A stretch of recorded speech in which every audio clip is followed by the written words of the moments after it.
Welcome, everyone. Yeah, sorry about the timing confusion. We're suffering from some pre AGI software systems here, which sent out the wrong time and then the wrong Zoom link, and a lot of confusions to navigate through. But overcoming challenges always makes the end goal that more satisfying when you reach it, right? So Thanks for the attitude, Ben. Thank you very much. It will make this talk all the more fun now that I get to finally give it to you, you fantastic people. So, yeah, I'm Ben Goertzel, as has just been said. I've been working on artificial intelligence and related areas, including math, cognitive science, philosophy of mind, and then a whole bunch of other more practical engineering and commercial stuff for multiple decades now. And I was quite psyched when Peter offered me the chance to speak to this group on the patternist philosophy of mind, which is a perspective on cognitive systems I've been developing for decades now, building on prior work, as always, by a lot of other people, and which I'm still actively developing, both from a conceptual and philosophical view, as well as from the view of its application to building practical systems. And I've been engaged with a lot of more practical work lately in terms of working toward engineering AGI systems and applied AI systems, and building frameworks and platforms and systems to support the more effective and scalable engineering of AGI systems and narrow AI systems. So it's great to have a context to sort of talk about the foundations of all this, which I think doesn't happen enough these days in the AI context, which is where I spend most of my time. And I would say in the course of my career, which has spanned since the late 80s when I got my PhD, and of course even more so in the course of the last 70 years since the AI field really crystallized, we've seen AI shift from being a conceptual and theoretical pursuit to being a research pursuit, now to being in large part an engineering and commercial pursuit. And one thing that I think has faded into the background along the way has been the close connection that there historically was between trying to build AI systems and trying to understand how the mind works, right? And I mean that was almost implicit and obvious in the 70s when I started reading about AI. If you read Douglas Hofstadter, Girdle, Escher, Bach, which was the first serious-ish AI book I read when I was a kid, I mean, it was all about how advances in AI were tied to advances in understanding the mind, right? And if we look now at the AI field, of course, more understanding is good, but it's really just about what can you build and what can it do on this or that test suite. And I think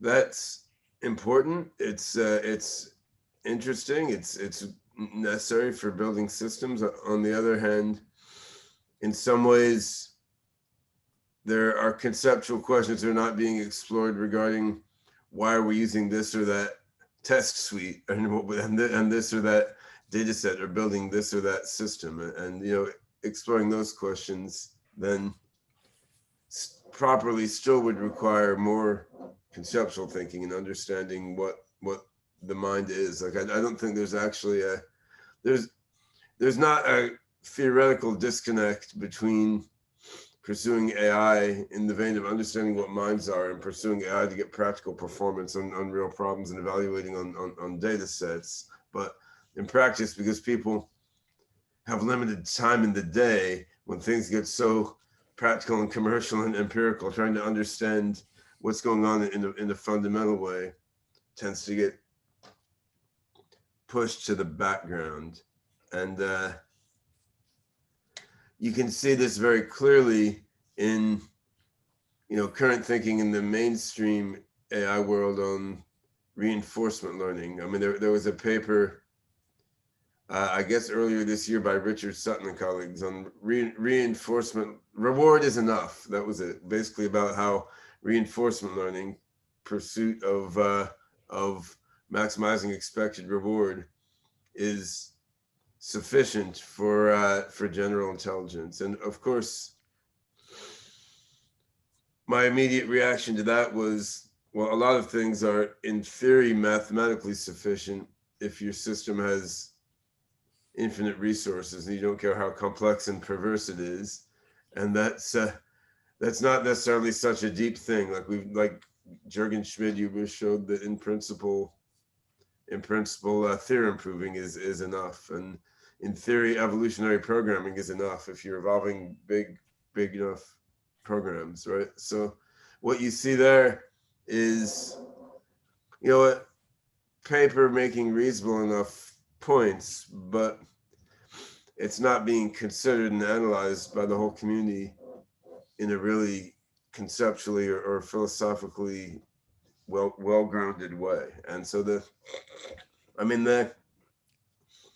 reasons to ignore philosophy while doing AI would be that you're in a hurry to build real stuff, and sitting around like noodling and bullshitting about ideas seems like a distraction. The reason to include it is because building things that are the wrong things, because they're founded on conceptual mistakes, can burn a lot of time and resources. And pursuing the goal of understanding closely coupled with the goal of building not only can make you a better human and mind and a better community, but can actually lead to you building better things. And I'm going to come back to this point at the end of my discourse here, after explaining a bit of what the patternist philosophy means, when I look at what some implications could be for the modern creation of practical AI systems, and in particular for the motivation of practical AI systems and the supplying of AGI systems with goal structures and systems that are richer than expected reward maximization. So working up gradually to the patternist philosophy and explaining what it is. I mean, in the very simplest context, the patternist way of thinking about the mind says that a cognitive system, is a system of patterns, in large part patterns in the system emergent from other patterns in the system. And these include patterns in the system, they include patterns in the system's environment, they include patterns that are emergent and shared between the system and its environment, and they include patterns in which actions are probable to achieve which sorts of outcomes and in which sorts of contexts. And so if you have a system that can take actions in some environment where it can be also considered embedded in that environment, and the system of patterns associated with that system, the patternist philosophy says this is a very interesting way to think about a mind as a self-organizing, reflexive, recursive pattern system. And of course, you can flesh that out mathematically, and you can flesh it out philosophically. Now, some of the early versions of this idea that popped into my world when I was starting out in this field in the 70s and 80s and starting just to think about these things conceptually, were not so much from the technical area, but from philosophy of mind and systems theory and linguistics, all sorts of areas. So I mean, there was Friedrich Nietzsche's philosophy of mind as expressed in, say, The Will to Power and The Twilight of the Idols, where Nietzsche had an aphorism that all there is morphology in the will to power, right? I mean, what is morphology? It's form, right? It's a pattern, it's organization. The will to power is just the drive to act, to do things. So you could say a mind is a system that has a set of actions it can take, and then a set of patterns associated with these actions, which recurses on itself. Or you can say all there is morphology and the will to power. And in many ways, it's sort of the same insight, although of course in Nietzsche's time and given his orientation, he wasn't thinking about architecting thinking machines that way. And Charles Peirce, who's sort of a more obvious philosopher to be a precursor of this sort of thinking, because I mean he invented quantifier logic and a whole bunch of other things directly related to the computational philosophy. Charles Peirce had the idea that there is one law of mind, which is the tendency to take habits. And tendency to take habits, meaning that once a pattern has been there a while, that pattern is surprisingly likely to continue again. And this is actually, it's a subtle principle. And if you get into the philosophy and mathematics of quantum mechanics, you can see it's very similar to Smolin's precedence principle, wherein he derives the Schrodinger equation from some basic axiomatic assumptions, including the hypothesis that when a pattern has occurred in the universe a few times, it's more likely to occur again. There's also weird connections with Rupert Sheldrake's ideas of morphic fields and so forth.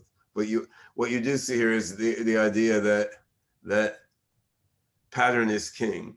What you also see in Peirce is his categorical metaphysics, where you have the category of first, which is like qualia, like raw being; second, which is more like reaction, like billiard balls bouncing off each other; and thirdness, which is relation, which is where patterns come in. So in Peirce's metaphysics, pattern is critical, and looking at the mind as a relational web, as a pattern system, is foundational. But you also have these other layers of pure being and of reaction, first and second, which are in some ways distinct and more foundational. And I think this ties in some sense with the so-called hard problem of consciousness, with the qualia problem. I mean, in Peirce's view, qualia, raw experience, lives on the level of first, whereas pattern systems and empirical observations lives on the level of third. And then the hard problem of consciousness, as it's currently discussed, is sort of trying to collapse one of these fundamental metaphysical categories to the other, which in Peirce's view wouldn't make sense. I mean, if you look at Peirce's categories 1, 2, 3 as a series in archetypal categories associated with the integers, you could say that the category of 4, Jung identified with sort of synergy and emergence, and then 5, Carl Jung identified with sort of the supervisor guiding the synergy and emergence, which will be really more like the goal system overseeing the cognitive synergetic mind. So all these inklings of patternism predate, Turing machines and algorithmic information and the things I'm going to talk about in a few minutes that have allowed us to formalize the idea of a mind as a pattern system. But I think the intuitions underlying this older work are quite similar.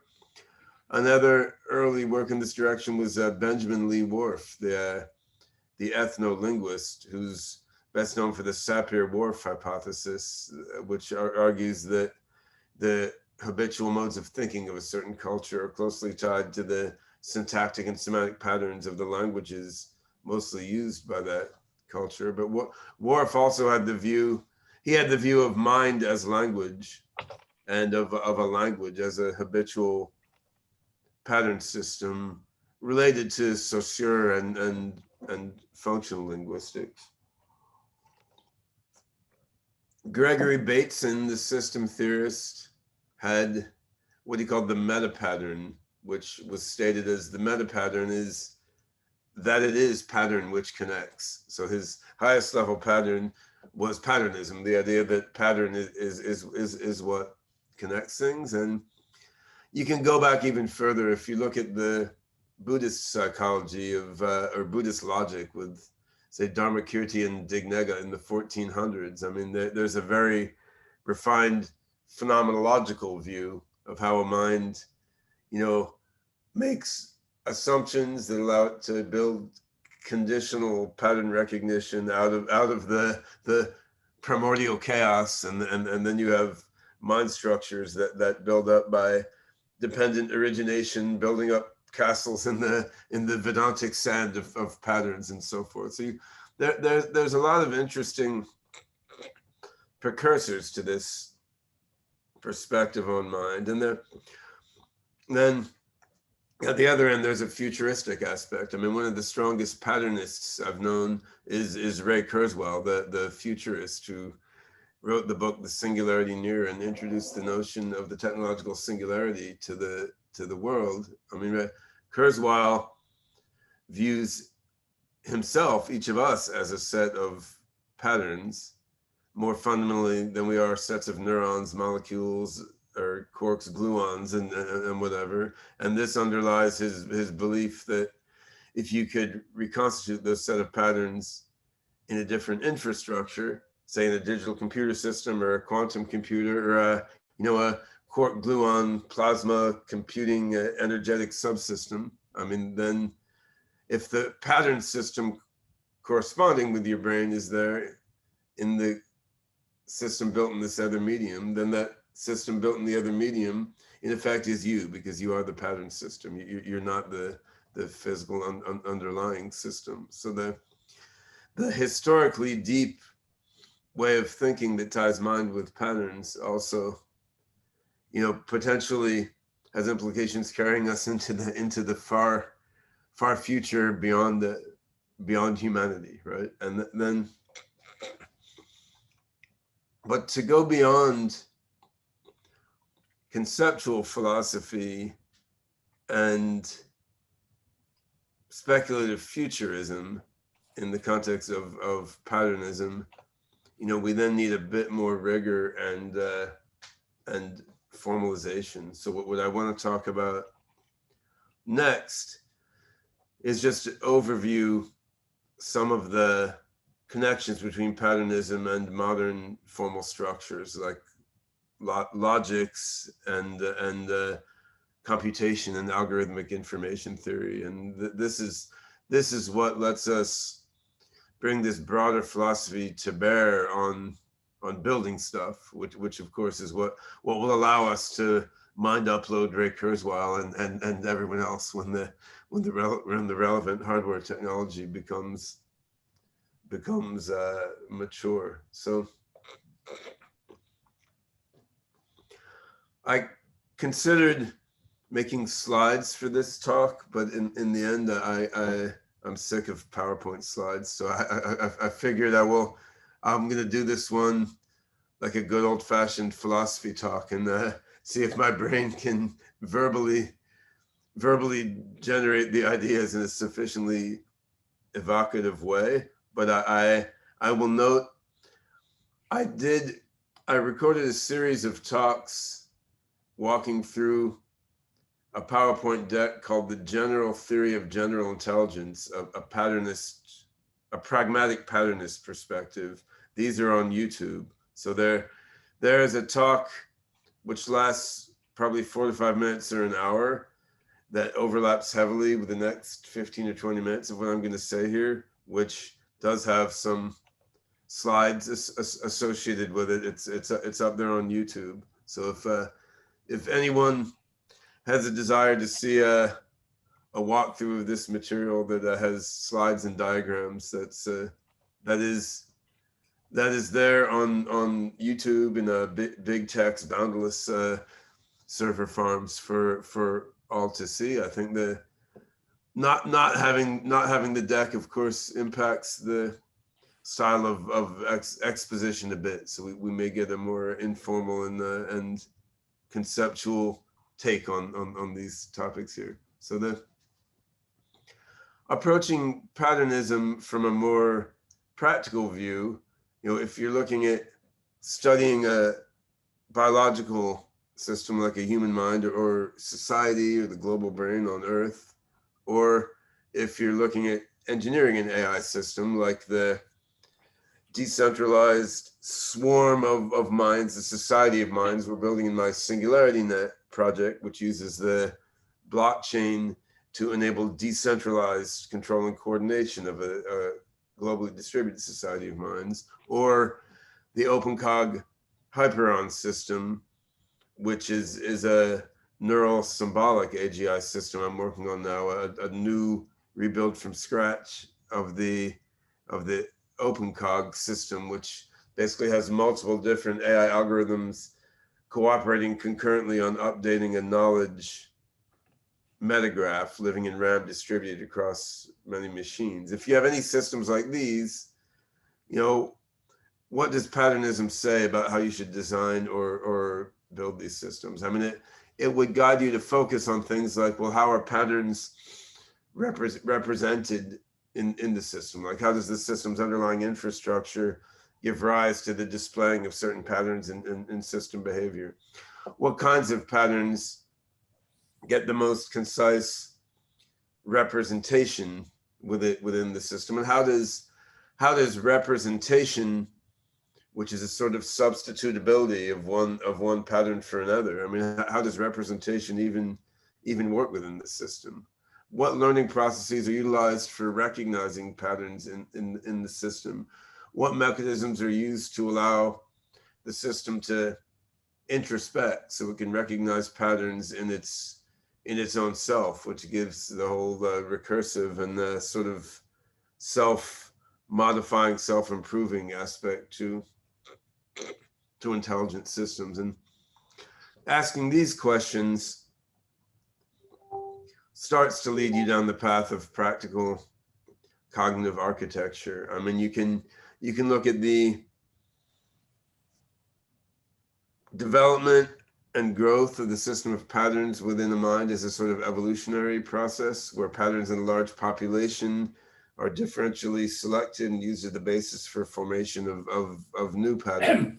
And the fitness functions driving the co-evolution of the pattern system in the mind, the fitness functions can themselves co-evolve with a set of patterns in the mind.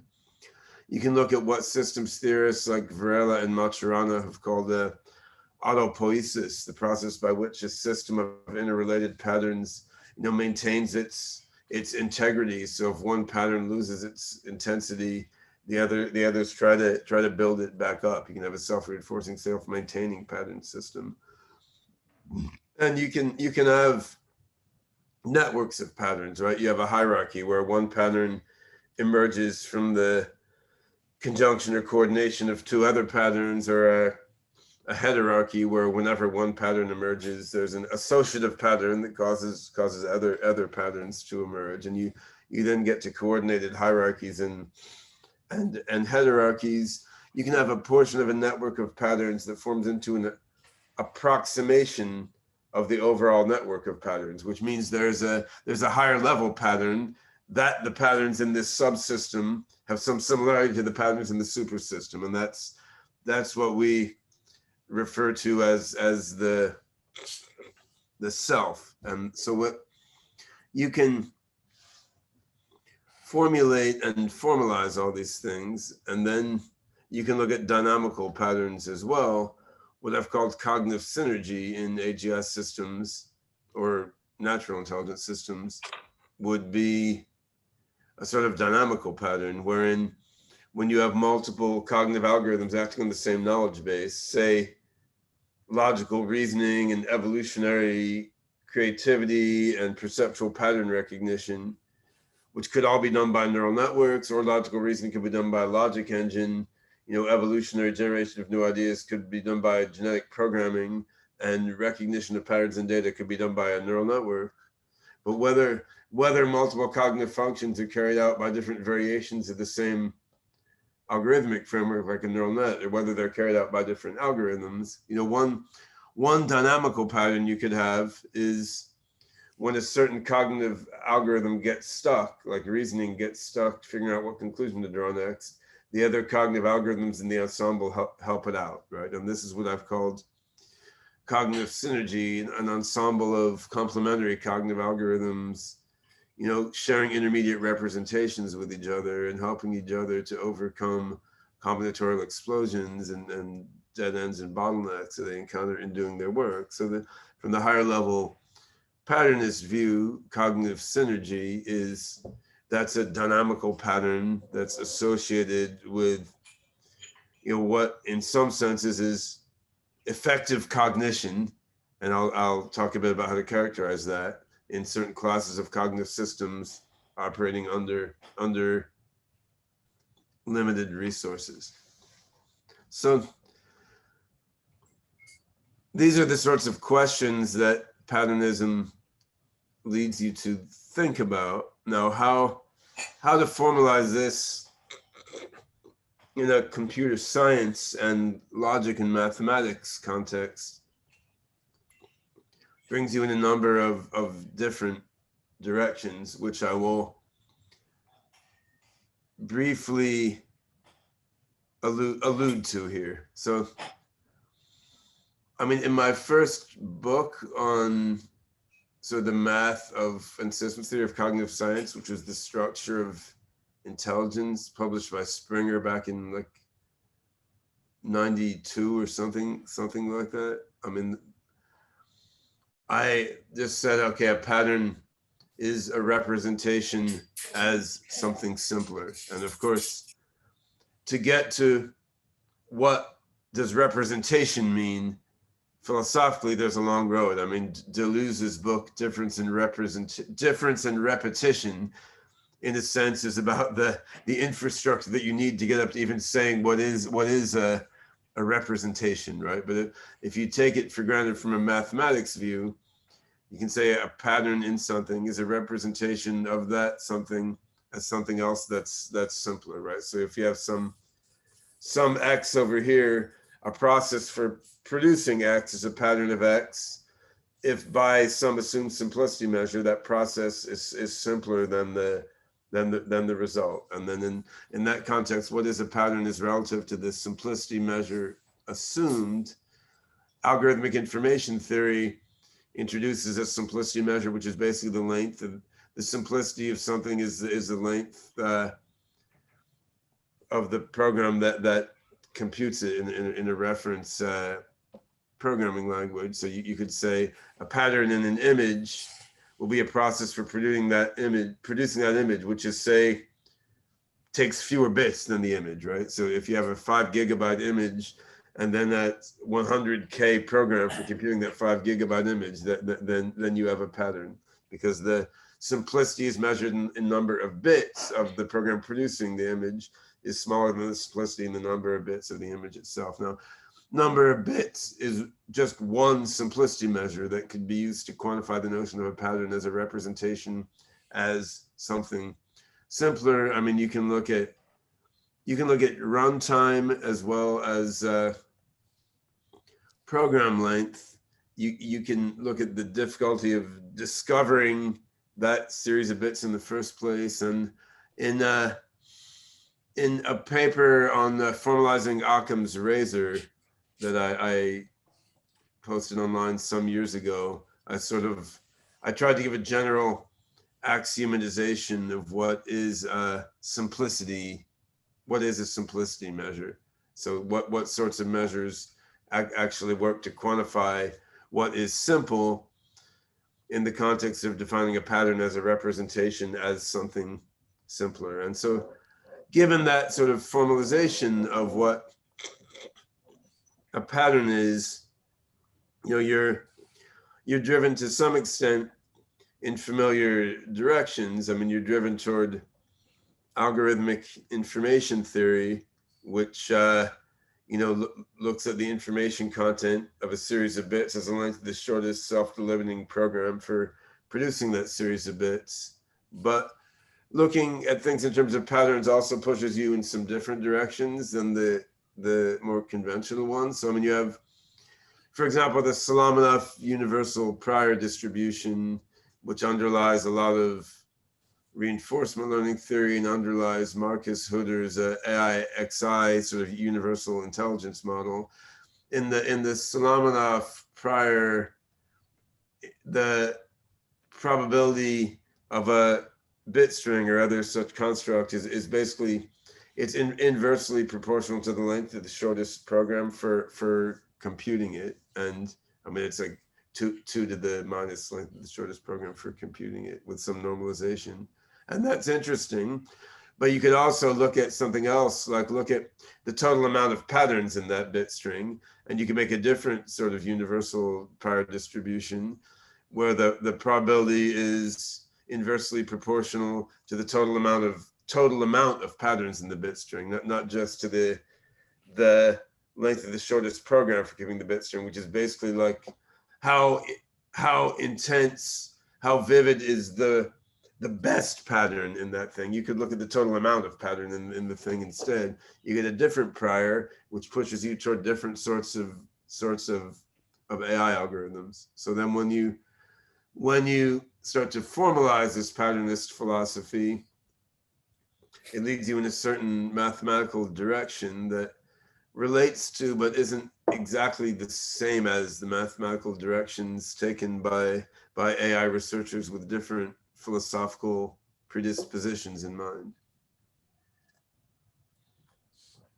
Another interesting direction, going back again to stuff that preoccupied me in the 1980s, you can look at G. Spencer Brown's work, Laws of Form, which is a beautiful little book. If you haven't seen it, in a way, most of it is just a reformulation of Boolean logic, like of propositional logic. But he manages to go from his reformulation of Boolean logic, closely inspired by the Sheffer-Stroke formulation of Boolean logic from the earlier part of the last century. He manages to go from that to some quite deep philosophical and conceptual breakthroughs, really. So in Laws of Form, you start with the notion of distinction, just distinguishing one thing from another, distinguishing this cup from everything else around it as the most atomic operation. Actually, that's not even quite the most atomic operation. If you go back to Deleuze again, you would see that difference, which is asymmetrical, just the feeling like, whoa, something has changed. Difference is even more fundamental, and distinction between one thing and another is a sort of symmetrized version of difference. So you start with difference, you build up to the higher level construct of a symmetric distinction between two things, and then from there, you can look at distinctions that are side by side with each other, or distinctions that are nested within each other, which corresponds roughly to or and operations. And you can build up the whole web of complex forms.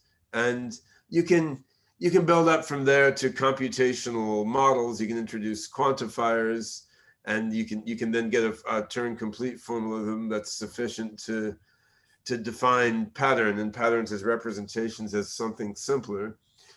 You also, however, can go in other interesting directions, which leads on to the discussion of motivations in patternist AI systems that I want to wind my way to eventually. So one thing Spencer Brown elaborates, which really does go better with visuals, but we're going to exercise our visual minds a bit here. So he looks at reentrant or paradoxical forms, basically like X is distinguished X is distinguished from itself, which you could view as a way of looking at X equals not X. And of course, if you have X equals not X in the logic with two truth values like true and false, you could look at X equals not X as an oscillating sequence. Like, okay, if it's true, then not X, so it's not true, so it's false. But if it's false, then not X, so it's true.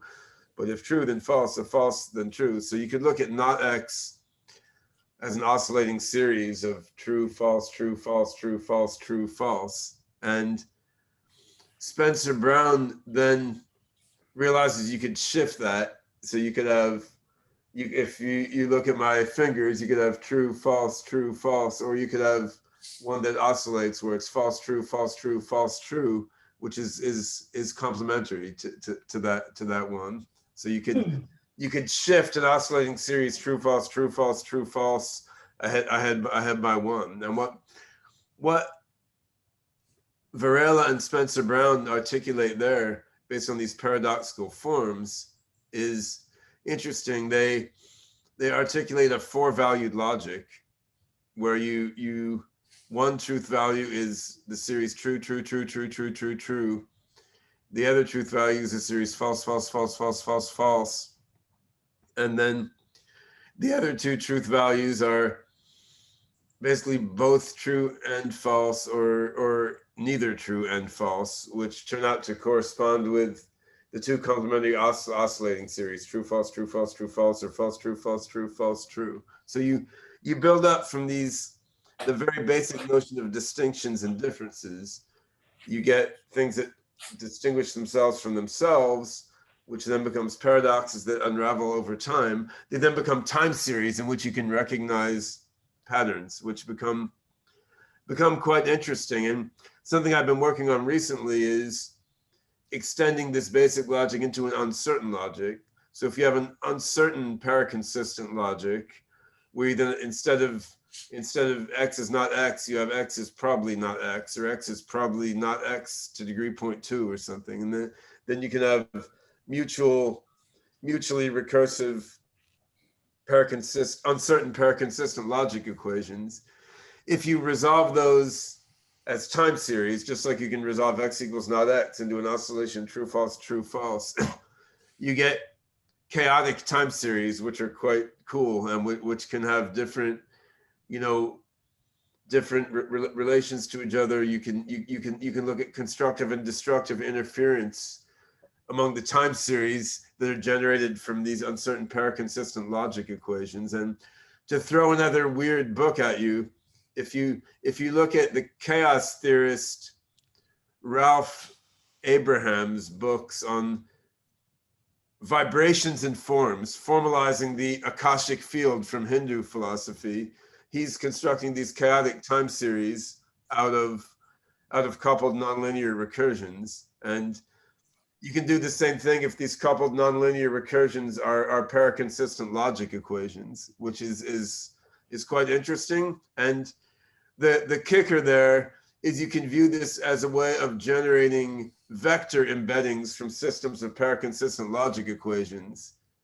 And you can then feed these vector embeddings into neural networks, right? So it becomes quite interesting. You look at the patternist philosophy, mathematical formalizations of the patternist philosophy involving things like algorithmic information or laws of form leading into paraconsistent logic. And these can then lead you actually to practical things that you can build real systems around, like new ways of getting vector embeddings from systems of paraconsistent logic equations in your knowledge base or something. And this as I see it is a lot of the fascinating story of AI in the last 50 years or so, is a lot of deep philosophical and conceptual ideas. You partially capture them in mathematics. Of course, mathematics is its own thing and never fully captures concepts. So when you've partially captured these deep philosophical notions in mathematics, the nature of mathematics is you follow the steps and it can lead you somewhere you hadn't expected originally. And then you wind up with stuff you can implement and that can actually do interesting things. Now, once you're on that implementation level, you can keep playing with the implementation and get it to do more and more interesting things. But you can also get in weird little rabbit holes unless you go back to the conceptual foundations that began the whole thing in the first place. And with that in mind, I want to now turn to the question of what actually is intelligent. So, I mean, I've talked about the patternist philosophy and how you could formalize it, and some interesting byways that you're led to from formalizing patternist philosophy. But if we're talking about using patternist philosophy to understand minds, thinking of a mind as a set of patterns associated with, in some sense, a cognitive or intelligent system, like what is an intelligent system, right? And so, I mean, there doesn't have to be a clear and crisp definition of intelligence, in the sense that, I mean, we make beautiful artworks without a clear and crisp understanding of the notion of beauty. And I mean, we can do synthetic biology and understand the underpinnings of biological systems without a beautiful, clear and crisp understanding of life. And we can say life is metabolism and reproduction, but each of those gets fuzzy and nebulous when you try to formalize it. But, you know, going as far as we can toward understanding what intelligence is, I think, worthwhile, and is part of the overall sort of cross-connected process of understanding intelligent, self-evolving, complex adaptive pattern systems. So one would look at what intelligence is very pragmatic, like make an IQ test covering the different capabilities human brains seem to have in current culture, and see if then other systems like AGI systems can fulfill that same ensemble of capabilities. I mean, a more fundamental approach would be like the ones I took in my book, Structure of Intelligence, or the one that Shane Legg and Marcus Hutter took in their work on AI-XI, and the Shane Legg's PhD thesis, Superintelligence. I mean, they're looking at, you know, general intelligence is the ability to maximize computable reward functions in computable environments. And of course, you could go beyond turn computability there. You could look at that in various hypercomputing settings. And I mean, there's an issue of how do you weight the different environments and reward functions there, which turns out to be very difficult and confusing. But that's one direction to go in, and it has the advantage of tying in with practical work on reinforcement learning, where you're giving a sort of a specific reward function in a specific class of environments, and you're concerned with making a system that can maximize that class of reward functions in that class of environments. David Weinbaum, aka Weaver, in his PhD thesis from the Free University of Brussels a few years ago, his thesis was called Open-Ended Intelligence, and he gave a quite different view of what is intelligence, that comes more from a synthesis of continental philosophy with complex self-organizing systems theory. And in the open-ended intelligence perspective, you view an intelligence as a complex self-organizing system which is growing, maintaining itself, and interacting with its environment, and extending itself and transforming itself. And you look at there as being two principal drivers or patterns or characteristics of the evolution and development of this open-ended intelligence. One is individuation, basically the maintenance of that system as a system, and the other is self-transcendence, like development, the fundamental reconstruction of the system as a new and different system. And I think both of these are clearly important. And if you look at what a human mind does over its life, it's more clear that we're engaged with individuation and iterated self-transcendence during the course of our lives than it is that maximizing reward functions is really the crux of what we do. I mean, in this view,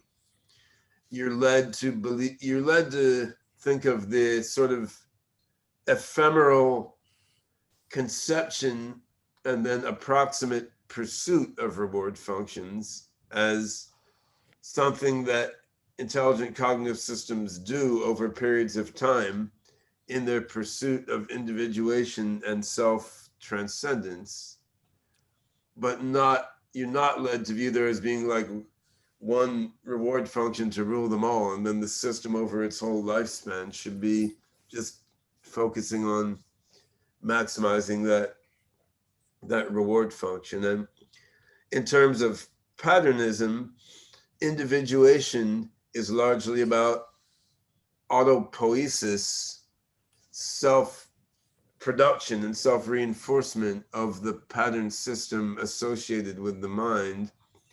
Self-transcendence is more about evolution of the pattern system associated with the mind and generation of fundamentally new patterns and perhaps obsolescence and disappearance of some of the older patterns. So you have this sort of duality between autopoiesis and evolution in all complex systems and all complex pattern systems. And this is concretized in Weaver's open-ended intelligence paradigm as the duality of individuation and transcendence. And again, these seemingly crazy ideas, if you follow them through math to software, can turn into real things. So which amusingly gives me a chance I hadn't planned to bring up one of my blockchain world business pursuits of this month in a deep philosophy context, because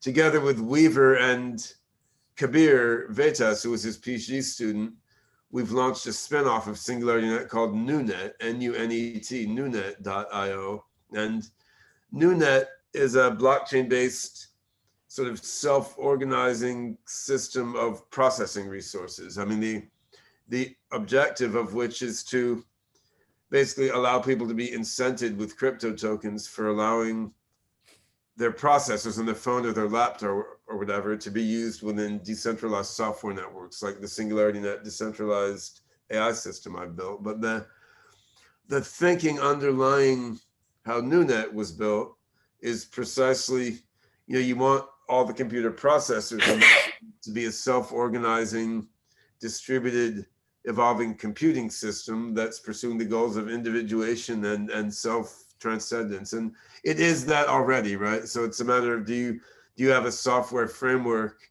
that sort of curates and organizes computing resources in a way that builds toward that? And actually, later this morning, after completing this talk and then dropping off my 3-year-old son at preschool, Weaver and Kabir and I are going to record a podcast specifically tying in NewNet as a software framework with these notions of open-ended intelligence, which should appear online in the next week or so. But I highlight that here just because it's striking how mathematics lets you go from the most abstract philosophical things to formal and then software structures that you can implement and then do things in the world. I mean, that's not a new idea. It comes down to the notion Eugene Wigner posed in the context of quantum mechanics of the unreasonable effectiveness of mathematics, right? The title of one of his classic papers. Of course, mathematics really is just part of human culture and cognition. It's not just about formal symbol manipulations, but it's a very concentrated potion formed from putting together various aspects of human culture and cognition. And we see its potency over and over again in the domains that we're exploring here. So to bring all this back to the themes I touched in the very beginning of this talk, where I was talking about, current AI work with deep learning and reinforcement learning, deep reinforcement learning, and so forth, which has been very, very cool, very, very interesting. And the dead ends and rabbit holes that the mainstream AI world may now be running into due to inadequate focus on the philosophical and conceptual foundations underlying deep reinforcement learning. I mean, we can look at that in this context of open-ended intelligence and the dual complementary goals of individuation and self-transcendence, aka autopoiesis and evolution. So one thing that becomes clear is that individuation and self-transcendence stand in a paraconsistent relation to each other. They're sort of complementary and sort of contradictory, right? Because, I mean, to maintain yourself and your boundaries, or to fundamentally rebuild yourself into something totally different than what you were, I mean, there's some contradictory here, which is much like the duality between return and risk in finance, right? So you could, in finance, you have the Sharpe ratio of return divided by risk. I mean, similarly, you can look at open-ended intelligence as having to do with your individuation and self-transcendence combined together. Like, how much self-transcendence can you get normalized by the risk of loss of individuation and dispersion of yourself as a system. So if you look at individuation and self-transcendence, or autopoiesis and evolution, as the two top-level goals of an open-ended intelligence system, of a self-organizing system of patterns considered as an intelligence, you see you don't necessarily have one fully consistent goal. You have two goals which are sometimes consistent, sometimes inconsistent with each other. If you want to reason about achieving these goals, you may want to use a paraconsistent logic, such as, say, Anna Patterson's constructible duality logic, which I've shown is isomorphic to Varela and Kaufman's version of Spencer Brown's four-valued logic that I alluded to. So we may need to reason paraconsistently about our conflicting goals of staying ourselves but growing beyond ourselves. And I think humans effectively do this all the time during our development and growth process. But it's a very different way of thinking than reinforcement learning, where you have one logically consistent goal and you're sort of steadfastly trying to pursue it through your whole life. Now, if you look at Jürgen Schmidhuber's girdle machine formulation of general intelligence, where he's basically formalizing an intelligent system as a logical axiom system, and he's looking at systems that, before they take each action, they try to do a logical proof that this action has the highest probability of achieving the system's goals out of all the other actions it could have taken. And then you can look at systems of this nature that can also upgrade their axiom system as they go along. I mean, that's an interesting paradigm, although the girdle machine as such is not computationally feasible. You start to ask, well, can I look at girdle machines whose logics are paraconsistent, where then the systems have multiple dubiously consistent goals that they're pursuing? There's no mathematics of that right now. You could certainly see how to go in that direction. And I would say attention to this direction probably is needed to progress us toward AGIs that have real imagination, creativity, and developmental ability, whereas progress in the direction of articulate a fixed reward function and try to make a system that can maximize the expected reward. I think that can lead us to making interesting artifacts and interesting problem-solving tools, and maybe even agents that can autonomously operate within delimited environments very effectively. I don't think it will lead us to systems that are generally intelligent in the open-ended sense that human beings are. Again, there's a huge amount to explore here, but it's important to look at all the different parts of the chain. Like, think about the conceptual and philosophical underpinnings of the cognitive functions that you're looking at in an AI system, or say the human brain if you're a neuroscientist. I mean, motivation in the context of these most recent remarks I've been giving. Look at the philosophical conceptual foundations, try to formalize them as best you can, and there's going to be multiple different imperfect formalizations. See how these formalizations cash out in terms of practical systems. And I mean, of course, then 80% of your work as a practical AI guy is going to be just screwing around with the practical system that you've implemented based on all this chain. But you can't neglect, the feedbacks across that whole chain, from philosophy to mathematics to implementation to deployment either. I mean, all this underlies the practical work I'm now doing with OpenCog Hyperon system, where we're sort of refactoring our OpenCog sort of hybrid cross paradigm AGI framework to make it easier to scalably do proofs in uncertain paraconsistent logics, such as the ones that make it natural to represent the conflicting goals of open-ended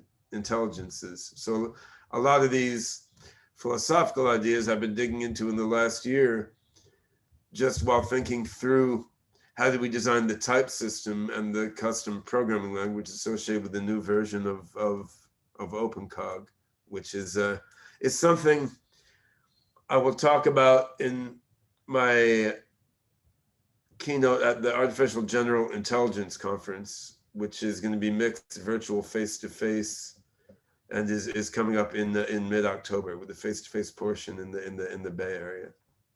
So yeah, that wraps up what I have time to talk about now. I could do a few minutes of Q&A, and then unfortunately I've got to go, and I apologize again for the scheduling snafu. I was not being a general intelligence. I was reactively responding to the calendar invites that popped into my Gmail invites and clicking yes without checking whether they were compatible with previous emails I'd gotten. Thank you. Martin has the first question, please. I would like to ask, will you summarize idea of pattern as something simpler, which represents something more complex?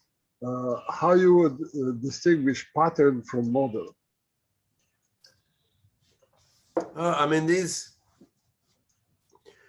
are all words which have many different meanings, but I mean, generally, one thinks of a model of something else as something that has a similarity or resemblance to that thing, right? And I mean, that's a particular sort of pattern which relates to what Charles Peirce in his semiotics called an index, right? So, and not every pattern needs to construct something that resembles the thing. You can see that pretty clearly in robotic systems, right? Because some robotic systems have a world model, which is like internally, like they have a map of the world and what things are there.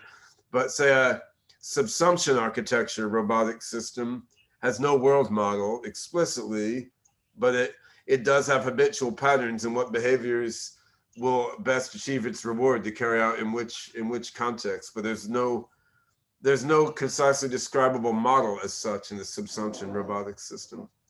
Oh, okay, thank you. Thank you.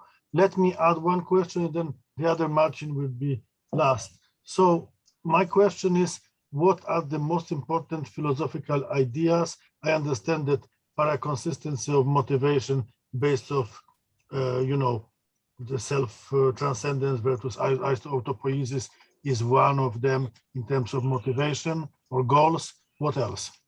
Oh, I mean, that's a very hard question. I mean, I think even if you look at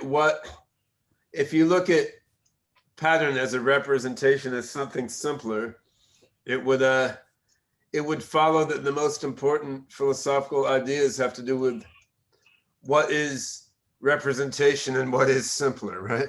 And I mean, what is representation leads you into Deleuze and difference and repetition. And I mean, to try to articulate what is a representation in a phenomenological context is tricky. And what is simpler? Well, the fashionable ways to look at that now are algorithmic information theory and associated things, which have to do with computation. But then that leads you into like, what is computation, right? Is it Turing computing? Is it hypercomputing? A computer in itself is a system carrying out a set of actions in some environment. So once you start to decompose a representation as something simpler and figure out what representation and simpler mean philosophically, you're already down some profound rabbit holes that you will never emerge from unless you choose to. I've been doing this at Princeton a little bit with Gil Harman, but let's go to Marcin Abiza. Peter, okay, thanks. Peter, there is some chat I session understand, yeah. comments. Okay, that's fine. But Marcin goes next, and then I want to mention this to our speaker. Okay, Marcin. Okay, thanks. Earlier on today, we have discussed the thesis that maybe the distinction between narrow and general intelligence is quite superficial. So maybe these are more, the intelligence is more of a spectrum between the narrow one and general one. So I would like to ask if you would say that your patternist philosophy of mind actually supports that argument. So because it seems like this is the function is similar, but the level of there's a difference in the level of complexity.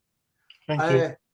I think patternism as a philosophy can be used to guide both narrow AI and AGI work, first of all. But I think that the spectrum between narrow AI and AGI is in large part an illusion. So I personally don't agree with that. I think that there's an illusion.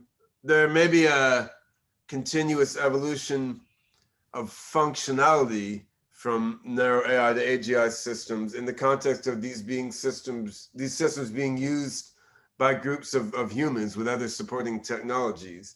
But I think that's because as we gradually progress from narrow AI to AGI, less and less is gradually being done by the human, more and more is being done by the machine. So narrow AIs look more like AGIs than they would on their own, because they're always used in conjunction with people who are supplying the contextual knowledge about where and how to apply them. And if you take away that contextual knowledge, I mean, the software will either just sit there or will be applied in totally wrong ways. So I think there are fundamentally different structural and dynamical principles that you need for AGI than what you need for narrow AI. And autopoiesis and evolution, aka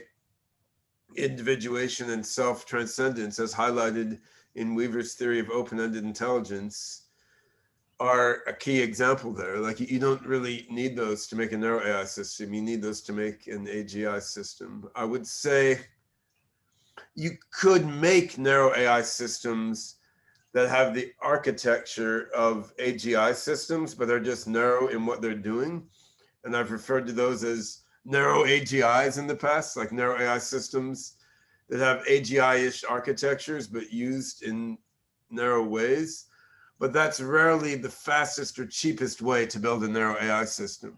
So it's not what the mainstream is doing. I mean, in my own work on OpenCog, and I mean with other work done, I mean, I think by David Kelly and Mark Wasser and some others we have in here, maybe in Stephen Thaler's work as well, which I'm less familiar with. I mean, you do have some folks who are working on narrow tasks with part of their time using an architecture that's intended to evolve toward AGI.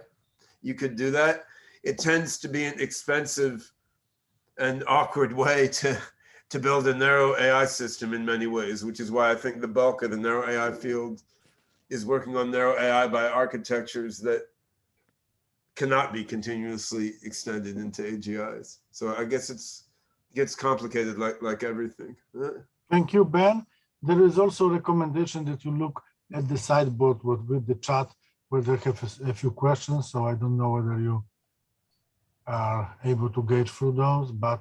Well, one of them is pointing me to Professor Bergen's General Theory of Information, which I have never heard of. So I will look it up later. But not being an AGI yet, I can't read it fast enough to comment.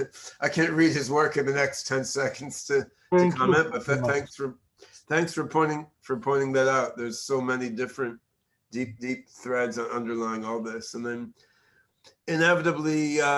Toulouse Eleuterio has asked about self-organizing swarms of killer drones that learn through flying around and mapping our environment. You know, I would say on that topic, which is a very big one that I've addressed many times before in other contexts. I mean, we have no guarantee the AGI we develop is going to be beneficial.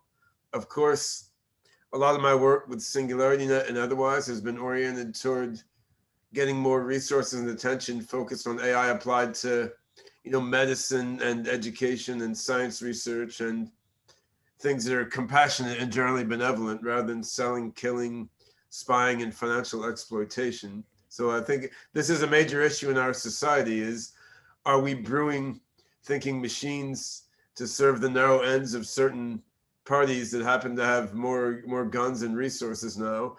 Or are we brewing superhuman thinking machines with a more broadly compassionate mindset? I would say, though, as far as swarms of killer drones go, having spent like 10 years in an earlier part of my life working with US military and intelligence on AI consulting, I've been away from that world a really long time now, but I would say in that domain, everyone wants AIs that follow doctrine. They certainly don't want open-ended intelligences that are going to self-transcend and fundamentally rebuild themselves and throw out their previous goals and create new goals. So it feels to me like the AI directions that are most likely to lead to AGI are the ones that have fundamental ability for non-deterministic development, unpredictable growth, progressive self-transcendence. This is not what military tends to want in their human or robotic soldiers. So, I mean, I think for that reason, you're less likely to see the emergence of AGI in the military domain. That doesn't mean you couldn't see the emergence of really nasty narrow AI that helps nasty parties kill a lot of people, though. I mean, so that's, but I must go now. And yeah, thanks so much, Peter and the others for orchestrating this talk, which is it's been a lot of fun to go through these philosophical and conceptual matters. And yeah, I wish I had more time for dialogue now. Thank you, Ben. Thank you. And yeah, we look forward to seeing your paper on this.